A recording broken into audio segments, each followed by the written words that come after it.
What up, folks? This is Tim here with AB Group Real Estate. Just wanted to do a quick live and just kind of give you guys some tips and tidbits for those getting started here in the real estate investing space. We got quite a few people that recently joined the AB Group Real Estate family, so shout out to everyone that recently joined us. Just want to kind of get some tips because I get a lot of, pardon me. I get a lot of questions on, how to get started in real estate. I did put together a free guide. If you do check the link in my bio there, you're going to see the first option there is you can get a free guide on how to get started in real estate. And basically, I just wanted to kind of share some resources. However, besides that, one of the fastest ways, right, you can actually get started in real estate.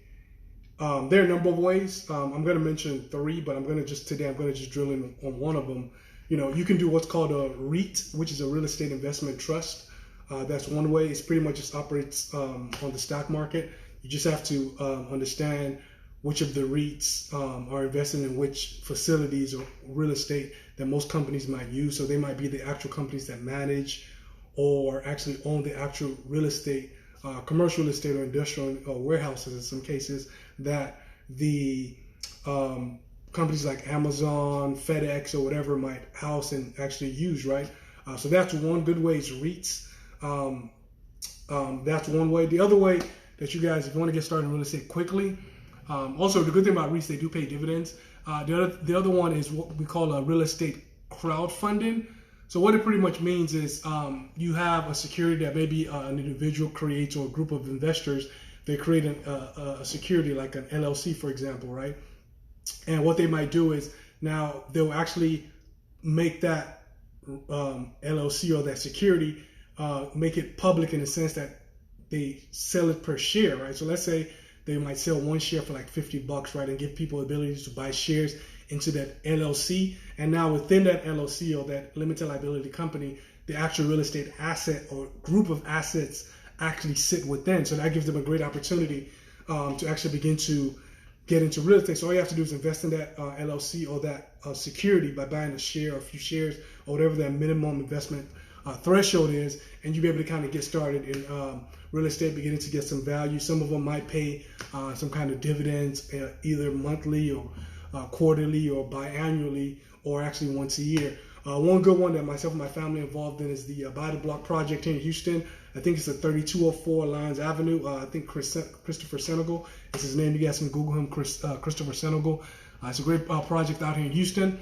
And the reason we did it, the reason we invested in that particular project was specifically for the reason it was local here in Houston. So we wanted something that we can see and touch, actually go eat and hang out at the coffee or the cafes they have, just to tell our son and and we can see it ourselves and say, hey, tell our son, like, look, we own a piece of this this commercial property, and also just to, help back and give back to kind of combat gentrification, right? And also to invest back in the Black communities, because that's crucial, especially with a lot of things going on now. So that's one way, is find a real estate crowdfunding project that you believe in. Go invest in it. That's a great way to get involved in real estate. Make sure you do your due diligence and your research. Make sure they have all the SEC filings, the operating agreements and things of that nature, offering memorandums. Make sure you do your research, know who you're investing with, vet. And once you're comfortable, that's a great way to begin to put your dollars to work, right? Because at the end of the day, it's all about putting your money to work. Now, the other way that I believe that's a great way to get started in real estate, which is still within the crowdfunding space, is a website that goes by the name of Ground Floor. I think it's groundfloor.us or .co. But anyway, if you Google it, just Google Ground Floor. So basically what they do is they're pretty much a hard money lending company out of Atlanta, just to make it easy. And for you guys that are not familiar with what hard money is, hard money investing is basically lenders that a lot of times lend based on the asset. So for example, if a person has a distressed property, let's say the property is worth $100,000 after it's fixed up, but let's say you have an investor that buys it for about $20K. Normally, an investor won't go to a bank because the bank is not going to fund that kind of project. They can, but you have to live in it. There are some 2 or 3 loans that you can get with the FHA, but for the most part, if you want quick funding, maybe within like 3 to 5 days or 7 days or less. Normally, most people go to what's called like hard money lenders because they give you the money. A lot of times, their rates are normally interest-only loans, short-term, 6 or 12 months. And a lot of times with these short-term loans,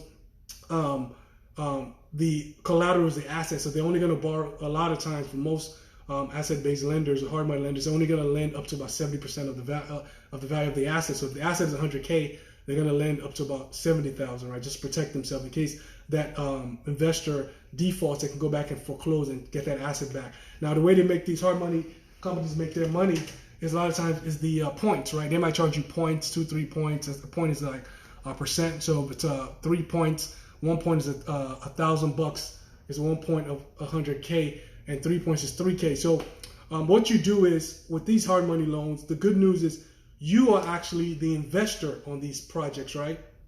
So what I mean by the investor, you're actually the ones that's funding the projects through the hard money lender, right? Ground floor.